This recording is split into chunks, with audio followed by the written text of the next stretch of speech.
Olá, pessoal!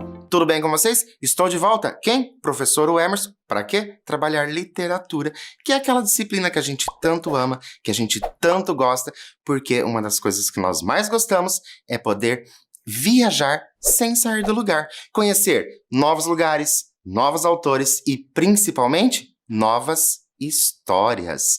E para nós começarmos a nossa aula de hoje, eu já convido vocês para quê? Para nós fazermos uma viagem. E para isso nós vamos conhecer um pouquinho da América Latina.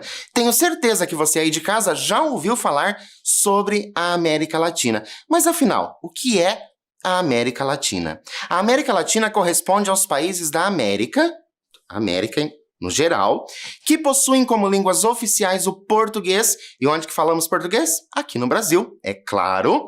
O francês então, falado no Haiti, Ilhas do Caribe também. E o espanhol, claro, que fica para todo o restante dos países da América. Todas essas línguas, português, francês e espanhol, vieram de onde? Vieram do latim, uma língua lá de trás, muito antiga, que possivelmente vocês já ouviram falar. Mas, professor, por que nós estamos falando da América Latina se nós vamos falar de literatura? Ora, porque a literatura, ela viaja pelo mundo, e vocês vão viajar comigo. Por onde? Pela América Latina. Olha que bacana. A história que eu trouxe para vocês hoje, ela é desse livro. Desse livro aqui. Eu já falei desse livro para vocês. Mas é uma história desse livro. E como vocês podem perceber, trata-se, olha só, as folhas estão até amareladas. Trata-se de um livro antigo. Essa edição aqui, essa edição que eu tenho, ela é do ano de 1984. Para um pouquinho para pensar. Em 1984, você tinha quantos anos? Será que você já tinha nascido em 1984? Pois é, essa edição é de lá, daquela época de 1984. E, olha só, esse livro, ele traz 8 contos populares, cada um de uma região da América Latina. Então, quais são os contos que vão aparecer aqui neste livro? Vem da República Dominicana, da Colômbia, da Guatemala, da Nicarágua, Venezuela, Equador, Peru e Brasil, é claro. O conto que tem aqui neste livro do Brasil, a gente já trabalhou. Hoje nós vamos trabalhar um conto de uma outra região. Tudo para quê? Para a gente ver e perceber que realmente a literatura, ela passa por todos os países, indiferente do quê? Indiferente de tempo. Lembra? 1984. Para nós iniciarmos, para a gente já começar a pensar a respeito da nossa história, eu trouxe para vocês algumas imagens. Então eu te convido para observar essas imagens. Não precisa fazer nada. Basta que você olhe a imagem. O que você vê nessa imagem? O que você tem nessa imagem? Será que você conhece esse lugar? Será que você já foi para esse lugar? É um lugar bonito? O que você acha? É uma paisagem bonita? É uma paisagem que traz uma paz? O que você pensa desse lugar, dessa paisagem? E agora, uma outra imagem. E essas? Conhece esse lugar? Já viu na TV? Já viu na internet? Será que você já viu em algum filme essa imagem? Será que isso te traz alguma ideia? E essa agora? O que essa pessoa está fazendo? Conhece alguém que faz esse tipo de trabalho manual? Conhece essas pessoas que fazem isso? Será que você é uma dessas pessoas que tem essa habilidade manual para trançar ali alguns fios e dali fazer uma obra de arte? Será que você é assim? E agora eu tenho já uma pergunta para você, para a gente pensar juntos. Olha só, de acordo com as 3 imagens apresentadas, então nós vimos 3 imagens, 2 paisagens e uma pessoa ali trabalhando manualmente. De qual país da América Latina, pensem bem, porque nós estamos falando da América Latina. Então, de qual país da América Latina será a nossa história de hoje? Aquelas imagens era para a gente já ir pensando de onde seriam as histórias. Então, dessas imagens, daquelas 3 imagens, a paisagem, lembram? Tinha algumas pedras, depois algo parecido com uma montanha, e depois nós tínhamos aquela pessoa com aqueles trabalhos manuais. Qual lugar será da América Latina que nós vamos viajar? Aquelas imagens nos remete a quê? Eu vou dar um tempo para você pensar e, se for preciso, pesquise, não tem problema. Vou dar um tempo para você pensar, anotar aí no seu caderno onde é que nossa história vai acontecer. E eu volto já para a gente poder continuar.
Então, conseguiu pensar aí em qual lugar da América Latina que a gente vai viajar? Qual será o lugar que a gente vai trazer uma história? Lembrando que nós estamos falando de contos populares. Então, de qual lugar que nós vamos trazer esse conto popular? Será que você pensou? Será que você chutou alguma resposta? Será que você conhecia ou conheceu esses lugares de alguma forma? Mas, em todo caso, eu trouxe para você. E agora, será que com a bandeira, caso você não tenha conseguido responder, você consegue responder isso?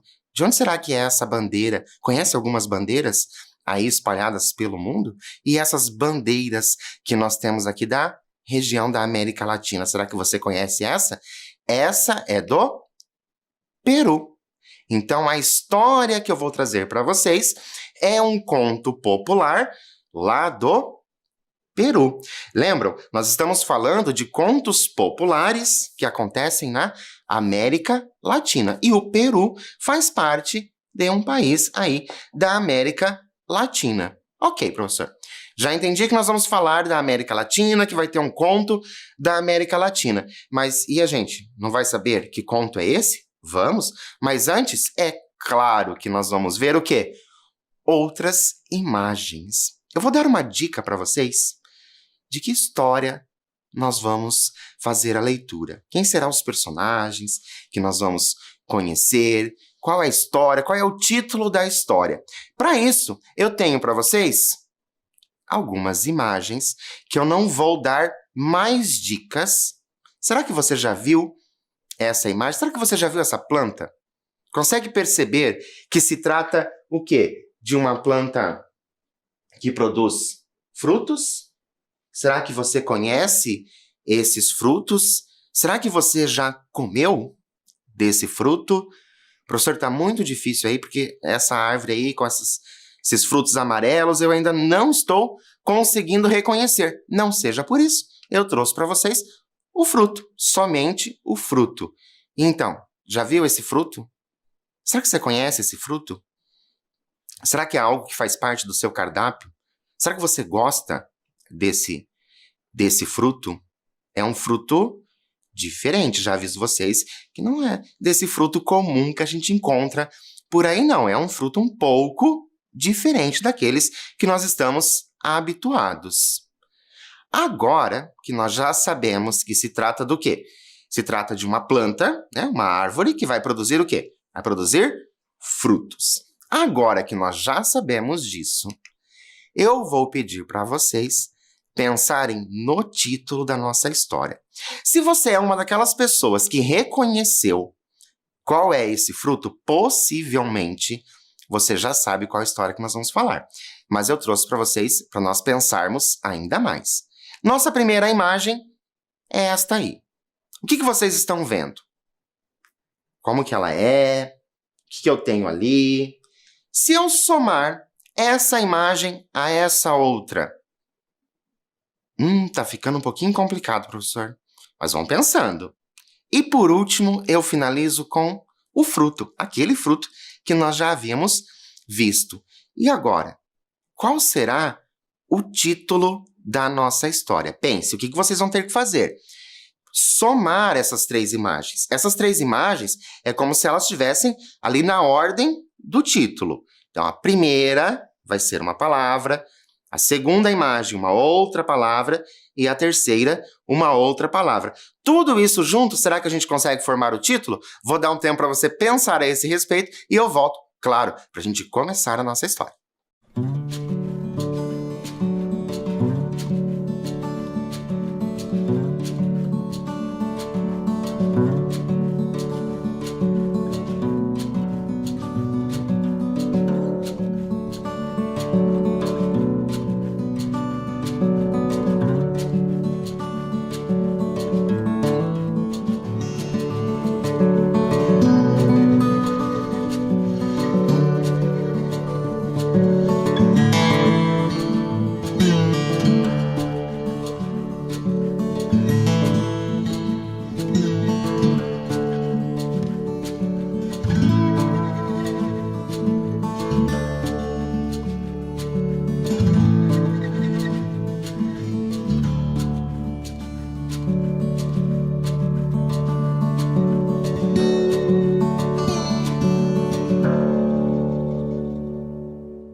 Então, pensaram aí no título da nossa história?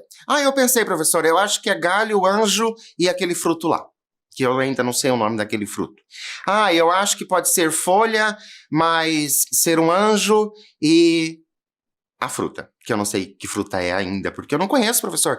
Essa fruta, tinha acabado de falar que se trata de uma fruta que não é tão comum e você traz para que eu adivinhe o título da história, mas isso que é bacana, é a gente colocar o quê? O nosso cérebro para funcionar. Será que a gente conseguiu chegar ao resultado do título? Mas se você não conseguiu pensar sobre isso, é claro, eu vou te ajudar. Olha lá, A Vara de São Marmelo.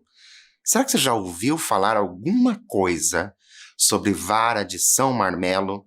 Em algum momento, normalmente, a gente ouve muito sobre essa questão da vara de São Marmelo ou vara de marmelo quando nós somos crianças.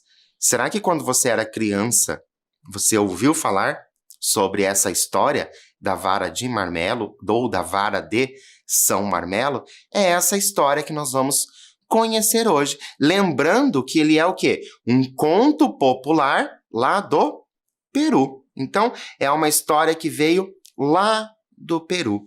Claro que muitos outros países possuem outras histórias dentro dessa mesma ideia da vara de São Marmelo. Mas essa que nós vamos ler hoje, ela é específica lá do Peru. Vamos começar? Então eu convido vocês a fazerem a leitura junto comigo. Olha lá.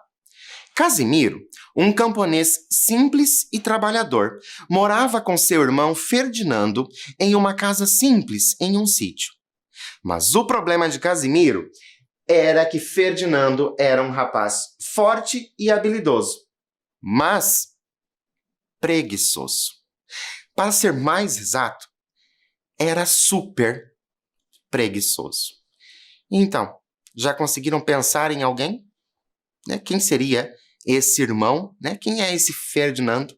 Você conhece alguém que é nesse estilo do Ferdinando? Vamos ver como vai se dar a continuação da nossa história. Passava o dia todo contemplando as mãos, só observando as mãos.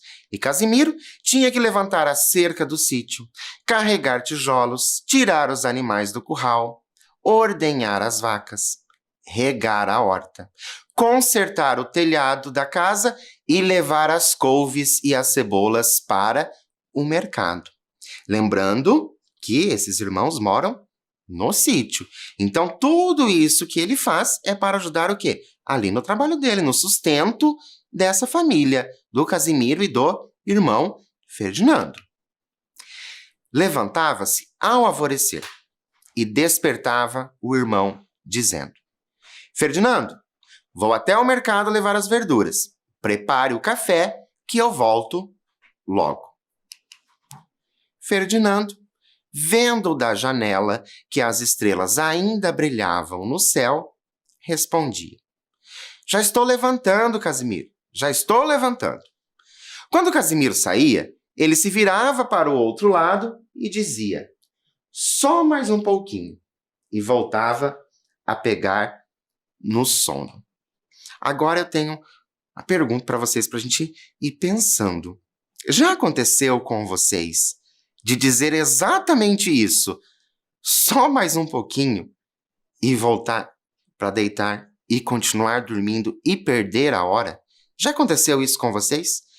De você achar assim, só vou descansar mais um pouquinho os meus olhos, e quando você percebe, você já está atrasado para o seu compromisso, seja qual compromisso for? É uma coisa muito comum de acontecer. E o nosso Ferdinando da história está fazendo exatamente isso. Só mais um pouquinho. E voltava a pegar no sono. Agora a gente vai pensar um pouco. Qual poderia ser a reação de Casimiro? Lembra? O outro irmão, aquele que levantava cedo, que fazia o trabalho.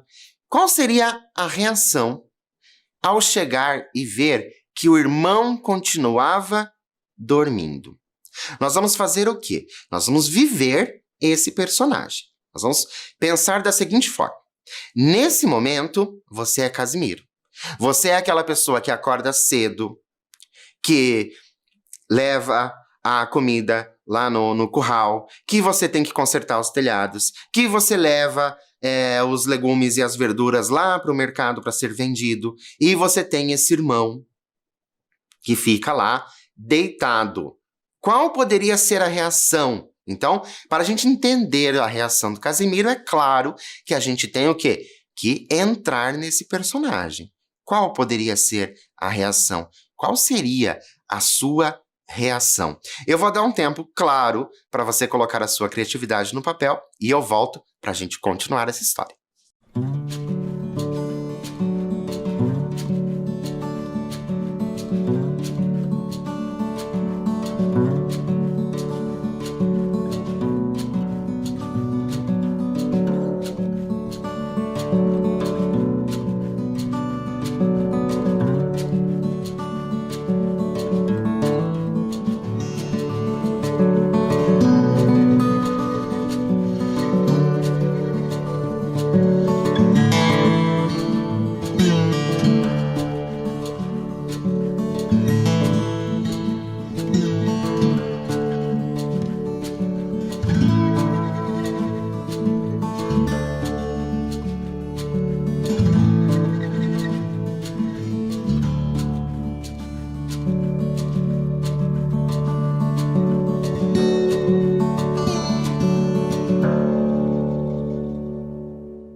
Então, se sentiu como Casimiro? Pensou o que você faria? Será que nessa situação ali do Casimiro, como que você reagiria? Qual seria a sua reação? Vamos ver se essa reação que você pensou é a mesma do nosso personagem? Olha lá. Depois de algum tempo, Casimiro chegava e o que encontrava? O fogão ainda frio, os animais trancados no curral, as vacas gemendo porque ninguém as havia ordenhado. Ainda era preciso preparar o queijo, varrer o estábulo, cozinhar, lavar e estender a roupa. Olha quanta coisa ficava para ser feita.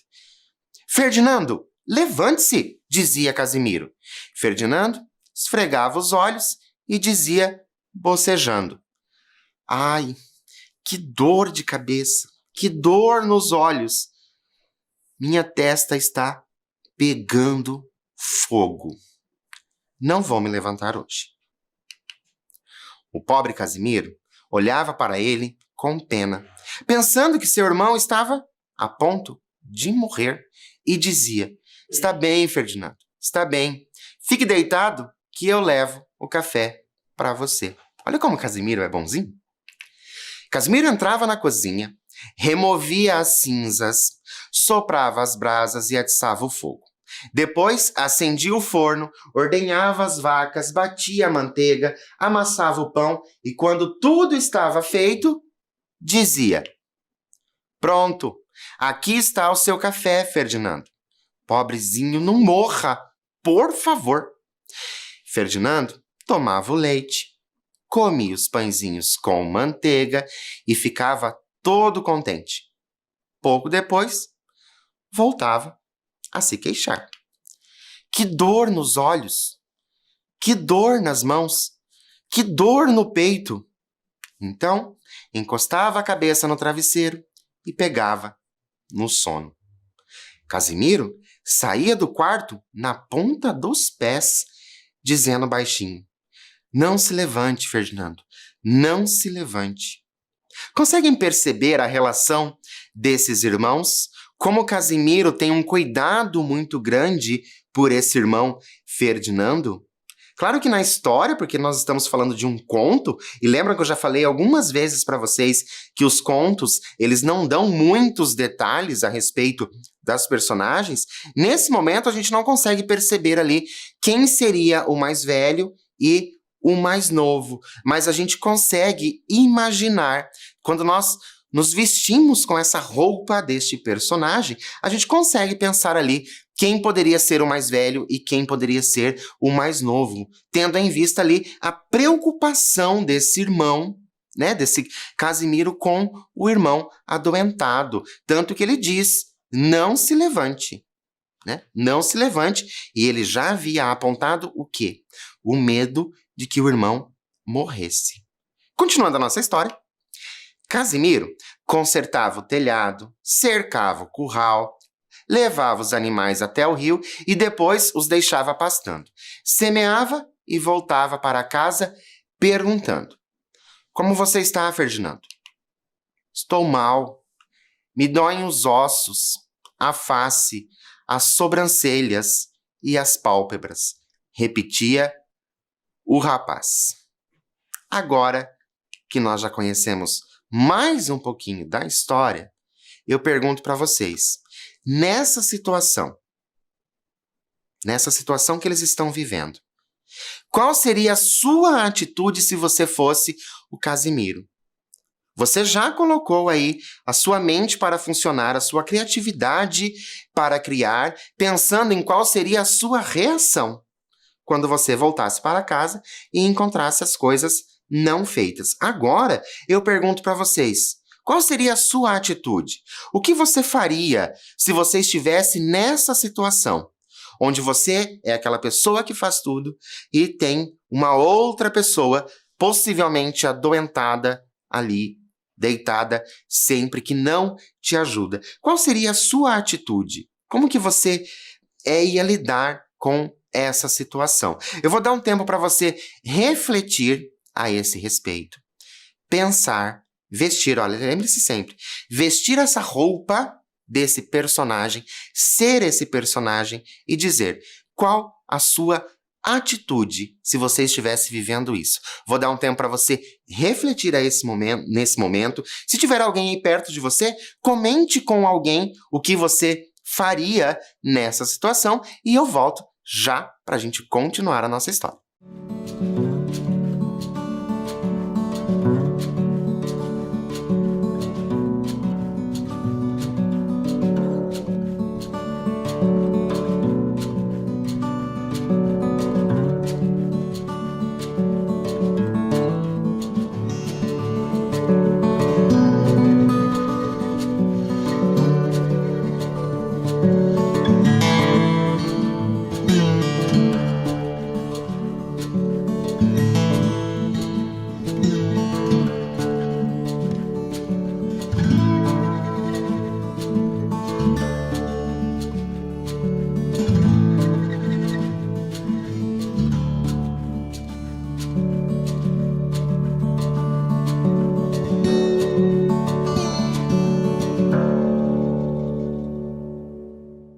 Então, Pensou aí qual seria a sua atitude? Como vocês bem sabem, eu fico muito curioso para saber quais são as respostas que vocês dão nesses momentos de reflexão. É claro que eu gostaria de saber qual seria a sua atitude se você fosse colocado no lugar de Casimiro. Então, fico aqui na minha mente pensando em como vocês poderiam ter respondido a esta questão e nós vamos continuar a nossa história. Coitado. Fique na cama que eu vou preparar o almoço. Olha a atitude do Casimiro. Então o homem batia a carne seca, preparava a sopa, tostava o milho, moía o milho verde e fechava as pamonhas. E quando tudo estava pronto, cheiroso e fumegante, levava para ele na cama, dizendo: Ferdinando, não se preocupe que eu já trouxe o almoço. O rapaz comia tudo e, quando já estava terminando, começava novamente a se queixar. Que dor nos pés, que dor nas unhas, que dor nas costelas. Fique na cama, homem, você me preocupa, pedia Casimiro e voltava ao campo para trabalhar. Vocês perceberam que o Ferdinando, a cada momento, ele tem uma dor diferente, né? Uma dor diferente, num local diferente do corpo? Perceberam isso? Que parece que é o corpo todo dele que está doendo? Ora, são as mãos. Daí ele já tinha sentido que a cabeça estava pegando fogo, agora que está doendo são as unhas. Então, a cada momento, essas dores vão tomando conta do corpo todo. E assim passavam os dias, até que certa manhã, quando Casimiro estava consertando o telhado da casa, passou um amigo e lhe perguntou: Olá, Casimiro, como vai? Ainda não terminou de consertar o telhado?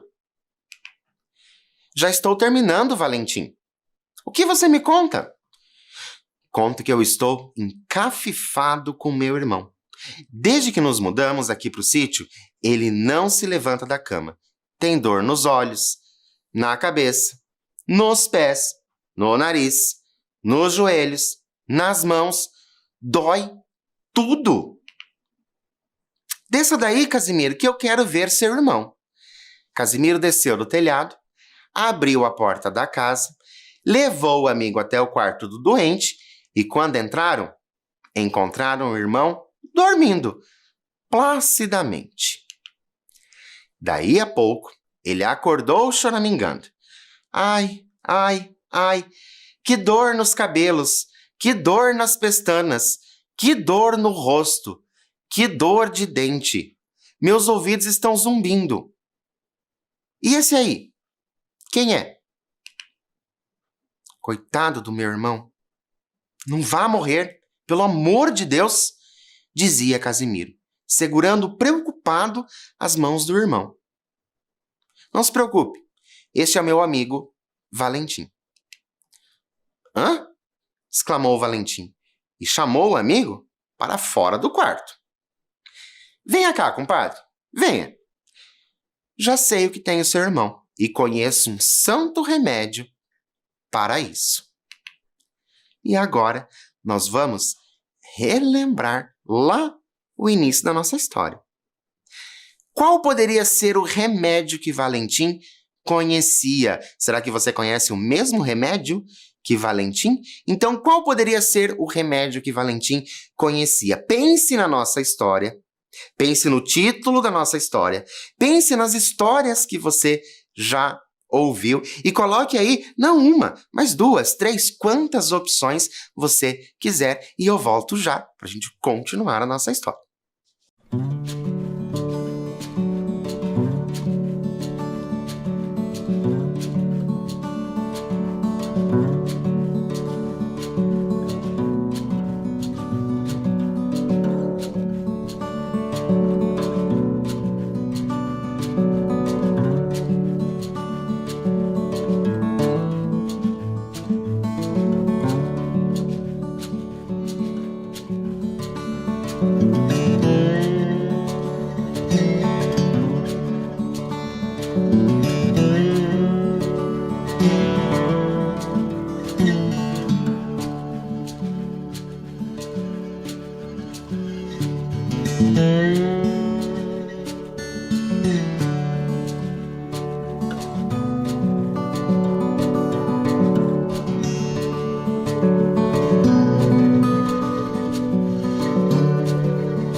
E então, pensou no remédio que Valentim possivelmente vai indicar ali para Casimiro, porque afinal, aparentemente, nós temos o quê? O irmão Ferdinando doente. E Valentim parece que já passou por uma situação parecida, porque ele sabe exatamente do que o Ferdinando precisa. Será que vai ser a mesma coisa que você colocou aí no seu caderno? Vamos ver? Olha lá.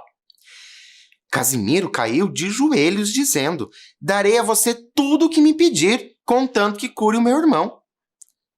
Trata-se de um santo milagroso que vai curar imediatamente para sempre todos os males desse rapaz, afirmou Valentim. E você não tem esse remédio aí para me dar, compadre? Perguntou Casimiro ansioso. É para já, respondeu Valentim, dando-lhe uma vara de marmelo. Lembram lá do início o nosso título, A Vara de São Marmelo? Então, o Valentim deu ao Casimiro uma vara de marmelo. O único remédio que pode curar o seu irmão é a vara de São Marmelo. E o que é que eu faço com ela? Perguntou o bom Casimiro. Basta mostrá-la de longe, que você vai ver como seu irmão ficará bom depressa. Não me diga, só assim? De longe? Será que vai dar certo isso? Na manhã seguinte, Casimiro acordou cedo. As estrelas ainda brilhavam no céu. Imediatamente despertou o irmão, dizendo: Ferdinando, levante-se para preparar o café, que hoje eu não vou ao mercado levar os repolhos e as abóboras. Hoje vai você. E agora? Como você acha que Ferdinando reagirá à ordem do irmão? Percebam que, desta vez, o Casimiro deu a ordem. Hoje eu não vou. Quem vai é você. Como será que o Ferdinando vai reagir a isso? Nesse momento, a gente vai pensar no quê? Que nós somos o Ferdinando. Se nós fôssemos o Ferdinando, como que a gente ia reagir a esta situação? Lembrando que o Ferdinando nada sabe da conversa, do encontro entre os amigos, né? O Casimiro e o Valentim. O Ferdinando ainda não sabe disso. Então, qual poderia ser, né, a reação? Como que ele vai reagir à ordem do irmão que foi tão incisiva? Vou dar um tempo para você pensar, colocar a sua criatividade no papel e eu volto para a gente continuar a nossa história.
E então, pensou aí qual poderia ser a reação do Ferdinando? Como que ele vai receber essa ordem do irmão que veio, né, tão incisiva? Eu não vou, desta vez quem vai é você.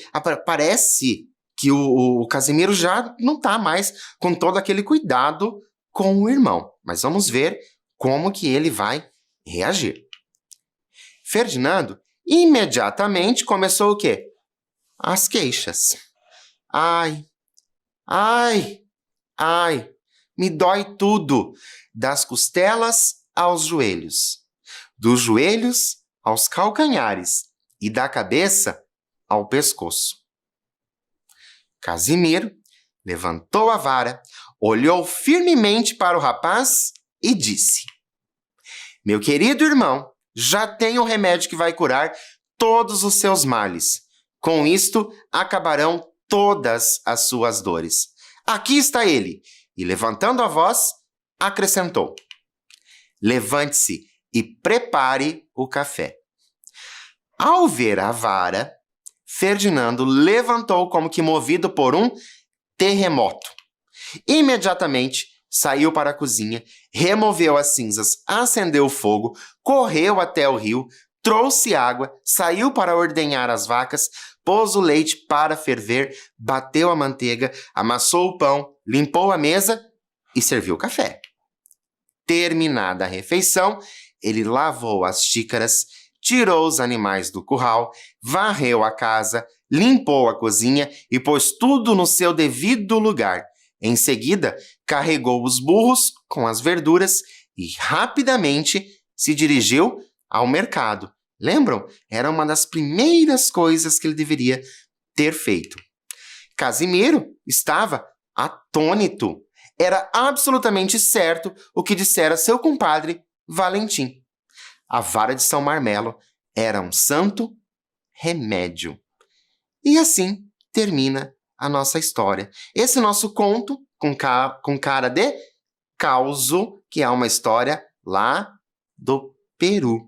Mas agora a gente vai pensar um pouquinho mais nessa história. Quais outras formas Casimiro poderia ter encontrado para curar, está entre aspas, porque nós sabemos muito bem que o irmão não estava doente, ok? Então, quais outras formas Casimiro poderia ter encontrado para curar o irmão, né? Porque nessa história, Casimiro, né, conseguiu do amigo Valentim a vara de São Marmelo para assustar o irmão. Mas quais outras formas ele poderia ter utilizado para curar, para fazer com que o irmão saísse da cama e o ajudasse? Eu vou dar um tempo para você colocar aí no papel as suas histórias, porque possivelmente você conhece alguma história que tem como você colocar aí uma forma que poderia ser feito para curar esse irmão. E eu já volto para a gente continuar com uma curiosidade.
Então, pensou aí quais outras formas você utilizaria para ajudar o seu irmão? Será que você só ia partir para essa parte do medo de amedrontar o seu irmão? Ou será que você ia conversar com ele? Lembra que eu falei para vocês que eu trouxe uma curiosidade para vocês?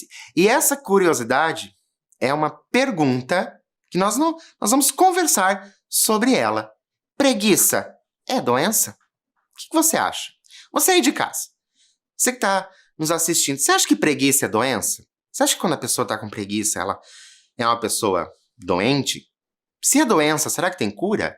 Como será que é essa relação com a preguiça? Eu trouxe para vocês um estudo, é muito simples, o resumo de um estudo que fala sobre a preguiça. Olha só, não há definições médicas ou psiquiátricas que classifiquem a preguiça como patologia, ou seja, como doença.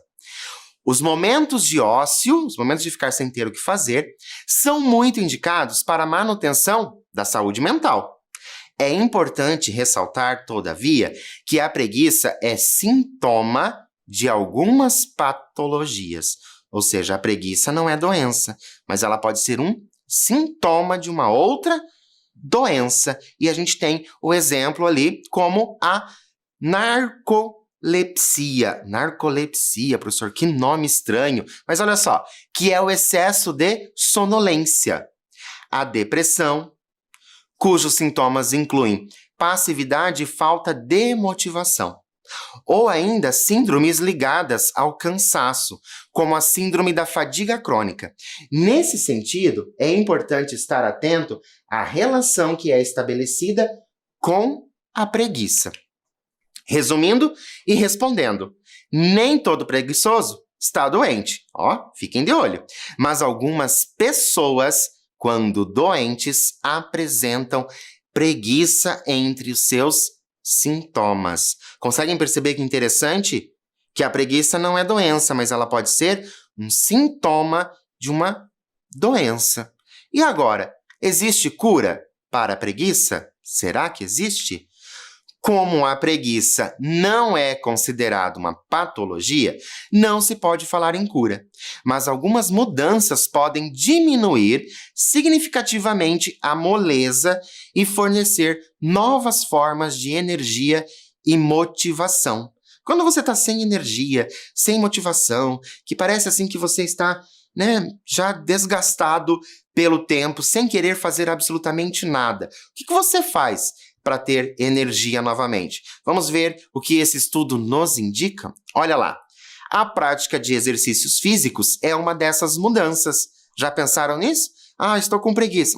Acho que vou fazer um exercício para ver se eu melhoro. Algum acompanhamento terapêutico também pode ser indicado na tentativa de buscar compreender as causas da preguiça ou ainda resgatar antigas atividades consideradas prazerosas. Então, olha que interessante, que você pode acabar com a preguiça, o quê? Com atividades que você gosta. Será que lá na nossa história, lá no causo que nós lemos, será que não passou isso pela cabeça do Casimiro? Que poderia oferecer outras coisas para o irmão? Além disso, alimentos mais leves, olha isso, é muito importante. Alimentos mais leves e dietas mais balanceadas parecem estar diretamente ligados à disposição para as atividades. Então, se a gente quer mandar a preguiça embora, vamos cuidar um pouquinho da nossa alimentação, fazer alguns exercícios físicos, procurar alguma atividade que a gente gosta bastante de fazer. Para quê? Para a gente não cair na mesma coisa que o Ferdinando, de não querer nem levantar da cama.